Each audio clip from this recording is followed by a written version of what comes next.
Happy Holy असे messages येत असतील ना. पण आपल्या वेळी होतं काय हॅपी होली वगैरे? आपल्या वेळी असायचं होळी, त्याला पण आपण म्हणायचो शिमगा. दुसऱ्या दिवशी असायची धुलवड आणि त्याच्यानंतर 5 दिवसांनी असायची रंगपंचमी, म्हणजे तेव्हा रंग खेळायचो आपण. आता सगळं वेगळंच आहे. म्हणजे आपल्या वेळी आपण संध्याकाळी मस्त गौऱ्याची होळी करायचो, त्याच्या भोवती गोल फिरायचो आणि मस्त आम्ही तर मस्त बोंबलायचो, जोर जोरात बोंबलायचो संध्याकाळी. होळी रे होळी, पुरणाची पोळी, रावण मेला संध्याकाळी वा करून असं बोंबलायचं.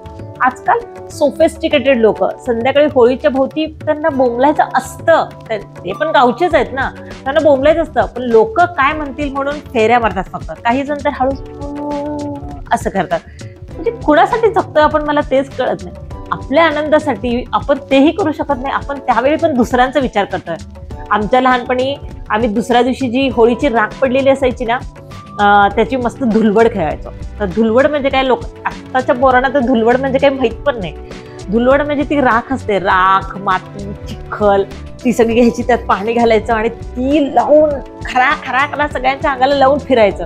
म्हणजे आता हे थंडीचे दिवस अजून संपले नाही आहेत ना, जी पूर्ण अंगाची आग आग व्हायची, सगळं खरबडीत सगळं रक्त यायचं, तरी पण त्या राखेने घसा घसा अंगाला घासायचं. आणि 5 दिवसांनी रंगपंचमी असायची.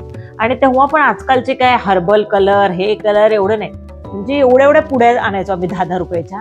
आणि पाण्याचे कलर आजकाल एवढं कलर घालतात, म्हणजे ते असं पाणी ओतलं की अंगावरती कलर आला पाहिजे. आमच्या वेळी 4-5 बादल्यांमध्ये एवढंसं कलर घालणार आम्ही, फक्त एवढंसं थोडंसं घालायचं. गुलाबी कलर आला की बरं वाटायचं मला, हा गुलाबी कलरचं पाणी झालं.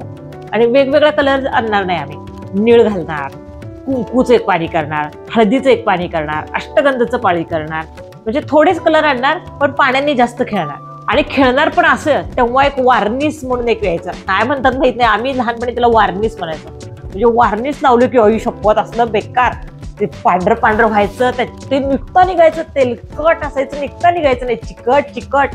आणि इतके कलर लावणार आम्ही, एकमेकांची तोंडच दिसणार नाहीत, काळी, निळी, पिवळी. आणि काय करणार, मुद्दामून काय करणार, आम्ही जास्त डार्क कलर आणणार, कारण की दुसऱ्यांना लावायला मजा येते ना.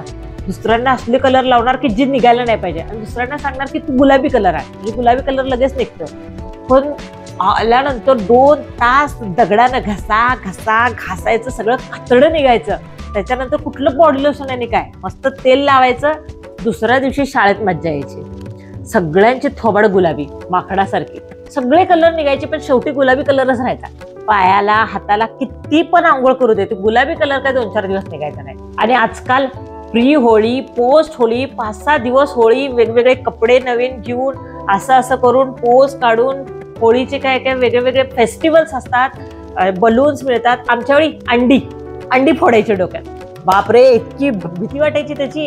आणि फक्की म्हणून एक प्रकार असायचा. फक्की म्हणजे काय असायचं, म्हणजे आपला तर आता कलर असतो ना, त्याच्यापेक्षा एकदम गावठी कलर असायचा. एवढे 20-20 रुपयाला पोती मिळायची. पोतीच्या पोती डोक्यात घालायची. आणि आमच्याकडे कपडे फाडायची एक पद्धत होती पोरांची, म्हणजे कपडे कोणते पण घालून या तुम्ही, उघडेच होऊन जाणार शेवटी, असं असायचं. अजून एक हिस्सा आहे माझा होळीचा. आता तर माझे केस खूप छोटे आहेत, माझे एवढे मोठे केस असायचे.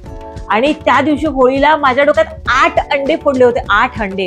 म्हणजे कोण पण यायचं पहिल्या छकीच्या डोक्यात, म्हणजे मला छकी म्हणायचं, आणि छकीच्या डोक्यात सगळं येऊन माझ्या डोक्यात अंडे फोडले. आणि मग नंतर मी आंघोळ केली, एवढे सिल्की झाले होते केस. आणि ज्याने अंडे फोडले होते ना, त्यांना जाऊन मी थँक्स म्हणले, बघा माझे केस किती सिल्की झाले. खूप मज्जा यायची. मस्त असं हे असायचं, हौद असायचा, हौदामध्ये कलर टाकायचो, दिवसभर त्या हौदात खेळायचो. ऊन तापत असायचं, पण दिवसभर बोंबलत फिरायचो, कलर लावायचो, त्या उन्हात फिरायचो. अजून ते कलर आतमध्ये मुरायचा, निघायचं नाही, तरी पण काय फिकर नसायची. मस्त बोलत, घरचे पण विचारायचे नाहीत, काय नाही. अशी होळीची मज्जा असायची. अशी माझ्या होळीचे किस्से आहेत. तर तुमच्या काही स्टोरीज असतील, होळीच्या किस्से असतील, तर कमेंटमध्ये नक्की सांगा. मला पण आवडेल तुमच्या स्टोरी ऐकायला.